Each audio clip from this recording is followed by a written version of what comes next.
দিনের পর দিন একটা সাম্প্রদায়িক বিভাজন তৈরি করে দেওয়া হয়েছে রাজ্যের মাটিতে। আজকে সংখ্যালঘুদের বুঝতে হবে যে বিজেপির লড়াই সংখ্যালঘুর বিরুদ্ধে নয়, বিজেপির লড়াই কোনো মুসলমানের বিরুদ্ধে নয়।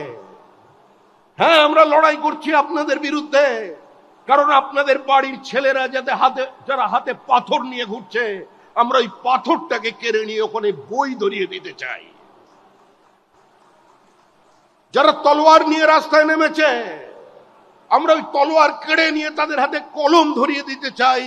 এই লড়াই বিজেপির লড়াই, এটা পশ্চিমবঙ্গে বিজেপি করে দেখা। আমরা চাই দুর্গাপুজোর বিসর্জনের মিছিল আর মহরমের মিছিল একই সঙ্গে একই রাস্তা দিয়ে একই সময় হেঁটে যাবে। কোনো সংঘর্ষ নেই, কোনো দাঙ্গা নেই, কোনো রাজনৈতিক সম্প্রীতির বিভাজন নেই।